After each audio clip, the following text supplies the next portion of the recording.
Our next speaker is Ed Ettinghausen. I see dead people, run for your life. I see dead people, run for your life. Ed Ettinghausen. Thank you, Tom. Well, who actually sees dead people besides Dr. Rodamariam? If you grew up in a war zone, someone who sees dead people at their very worst would be a coroner, and someone who sees dead people and tries to make them look their very best would be a mortician.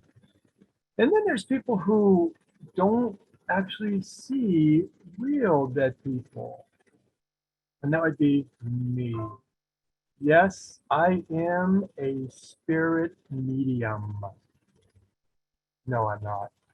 I'm a CPR instructor, and I actually teach people what to do when they find dead people. Now, if you're curious about that, dead people, CPR, how's that all come together? Well, it's very simple. If you look at CPR, CPR, which is cardio, let's see, the reverse video here, let's do it this way. Cardiopulmonary resuscitation, it simply means heart, lungs restart.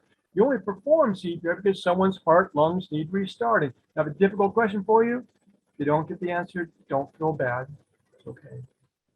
You found a person who was not being had no pulse. What would be the sophisticated medical term you would use to describe that person in one single word? I'll give you a clue. It begins and ends with a D. Yes, of course. That's someone that's dead. I've been doing this for almost 40 years teaching CPR. I do on-site CPR classes. My niche market is actually dental offices. Probably 98% of my business is dental offices. And I've taught probably more CPR classes than anyone else in the world, likely. I've taught over 9,200 CPR courses. And invariably, when I teach a class, I get asked the question, have you ever performed CPR? And the answer is yes. I remember performing CPR on February 10th of 2001. I was teaching a CPR class of all places, teaching a class, and this is at a 24-hour fitness center in Corona, and one of the members actually collapsed, and the staff came running in. I need CPR, I need CPR. And I said, oh, very funny, we're doing CPR class now. Yeah, real funny. He said, no, it's not a joke. We called 911, you need CPR. And of course, I followed them out there. The treadmill was still on, and at the base of the treadmill was a limp, lifeless man in his mid-50s, and performed CPR until the paramedics arrived, and they took him away, and I later found out that he did not survive, unfortunately. Now, 6 weeks later, I was teaching a CPR class at a 24-hour fitness in Ontario. And I was relaying to this group of people, you never know when you might have to perform CPR yourself. And I went on to tell them about this experience I had. And there was a woman in the group who slowly put her hand up. And I said, ma'am, you have a question? She said, that was my brother. Oh, I felt terrible. I didn't know this man, and I was talking about him in a respectful way, but this was actually someone's loved one, someone's son, brother, possibly a father. I said, ma'am, I'm really sorry. We won't talk about it anymore. Finished the class, and as everyone was leaving, I could tell she wanted to talk to me. She was just kind of sitting back and was not looking forward to this conversation. And she, as the last one, came up and said, I didn't know until today that you were the person who did CPR on my brother. They did an autopsy on my brother, and I thought, oh no, I broke every rib in his chest. She said, it was a massive heart attack. The coroner said nothing could have saved him, but thank you for at least trying. And of course, my eyes got a little sweaty at that moment as well. But to me, it really caused this point to sink in that even though CPR doesn't always work, the fact that we attempt it can make a difference for grieving family, knowing that at least someone tried. The next time I performed CPR I was involved in a CPR event, was on March 9th, 2019.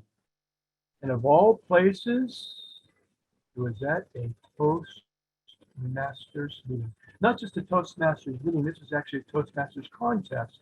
This happened in Redlands, was the Division A contest. And I was one of the contestants in the evaluation contest, and our test speaker, Kenny Johnson, who I'd met just a month previous, he was 2 minutes into his presentation and suddenly collapsed. At first, we thought it was part of his presentation. He was talking about failure, and then we realized that this was serious business. And a group of us went up and determined that he did need CPR, reactivated EMS, and they eventually arrived, and sadly, Kenny also didn't survive. I spoke to Kenny's wife about 3 weeks after that, and she also conveyed that she was really grateful that at least there were people there that attempted to perform CPR. Now, it may not seem that big of a deal attempting to perform CPR if it doesn't work. You know, why even try? Well, because it does work sometimes. In fact, it saves over 150,000 lives every single year. The odds of survival CPR, if the child is a 40% survival rate, an older adult is only about a 5% survival rate. That survival is boosted if you add in an AED, an automated external defibrillator, into the picture. But there's times when CPR is not performed and the family is left wondering, what if?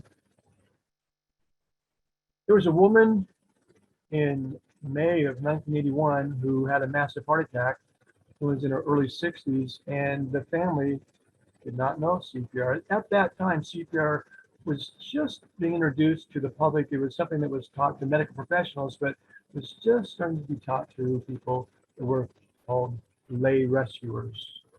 The family did not know CPR. They called 911 and they were frozen in fear, had no idea what to do. The paramedics eventually arrived. Seconds felt like minutes, minutes felt like hours. They performed CPR in this woman, and she did not survive. Now, that woman was my mother, and I know 42 years later what it's like to wonder, what if someone had at least tried? So my encouragement to all of you is take a CPR class. If you haven't in a while, maybe take another class, update your skills. Hopefully it's like insurance. You hope you never need it, but if you do, it's going to be there for you. Now, the second part of my presentation, I see dead people run for your lives. The reality is, even though I've taught CPR to more people than probably anyone else on the planet, I'm betting 0 for 2. So I would say if you're looking for a CPR instructor, run for your lives. Find somebody else, because obviously I don't know what I'm doing. Tom, back to you.